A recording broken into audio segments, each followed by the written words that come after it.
السلام علیکم ورحمۃ اللہ وبرکاتہ۔ ناظرین اکرام، سجدہ تلاوت کسے کہتے ہیں؟ سجدہ تلاوت کیا ہے؟ سجدہ تلاوت کرنے کی کیا فضیلت ہے؟ سجدہ تلاوت قرآن پاک میں کتنے ہیں؟ 14 یا 15؟ آج ہم آپ کو ان سب باتوں کو بیان کریں گے۔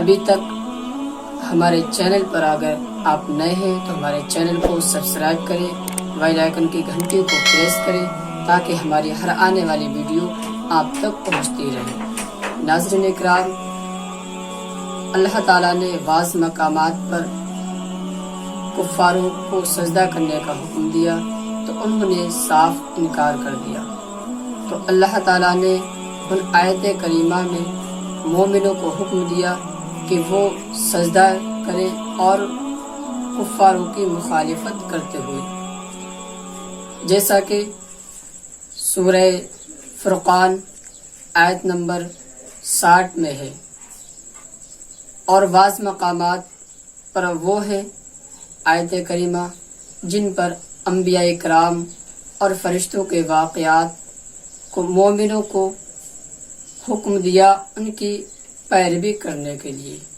خاص مومنوں کے لیے۔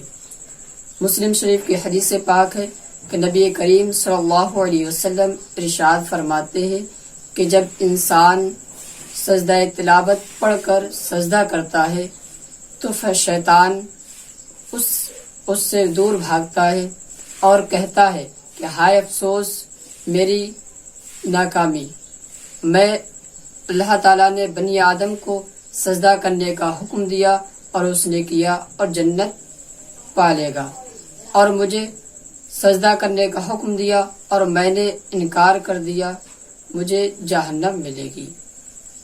سجدہ تلاوت کرنے کا طریقہ کیا ہے؟ سجدہ تلاوت کرنے کا طریقہ یہ ہے کہ آپ کھڑے ہو کر اللہ اکبر کہتے ہوئے بغیر ہاتھ اٹھائے کانوں تک سجدے میں جائیں اور کم از کم 3 مرتبہ سبحان ربی الاعلیٰ کہا کر اللہ اکبر کہتے ہوئے کھڑے ہو جائیں۔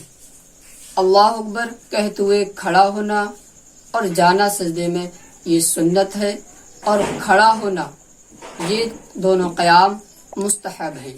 اگر کسی شخص نے بیٹھ کر سجدہ کیا تو بھی سجدہ ادا ہو جائے گا، اور یہ بھی جائز ہے بیٹھ کر سجدہ کرنا۔ ناظرین اکرام، سجدہ تلاوت پوری آیت کا سجدہ پڑھنا کوئی ضروری نہیں۔ لفظ سجدہ جس میں پایا جاتا ہو وہ مادہ، اس حرف کو آگے والے حرف یا پیچھے والے حرف سے ملا کر سجدہ واجب ہو جاتا ہے، اس کو سجدہ تلاوت کہتے ہیں۔ اگر کسی شخص نے سجدہ تلاوت پڑھا اور وہی آیت کریمہ دوسرے سے سنی تو ایک ہی سجدہ واجب ہوگا، چاہے وہ الگ الگ لوگوں سے کیوں نہ سنو، ایک ہی مجلس میں۔ ناظرین اکرام، سجدہ تلاوت کی بہت بڑی فضیلت آئی ہے۔ بہر شریعت میں ہے کہ کوئی بھی شخص اگر سجدہ تلاوت پڑھ کر 14 اور پھر سجدہ کرے تو اس کا حاجت پوری ہو جاتی ہے، خواہ وہ ایک سجدہ کر کے ایک آیت کریمہ پڑھ کر ایک سجدہ کرے یا تمام آیت سجدہ پڑھ کر پورے ایک ساتھ ادا کرے۔ امید ہے کہ آپ کو یہ مسئلہ صحیح سے معلوم ہو گیا ہوگا۔ ملتے ہیں اگلی ویڈیو میں، تب تک کے لیے خدا حافظ۔ السلام علیکم ورحمۃ اللہ وبرکاتہ۔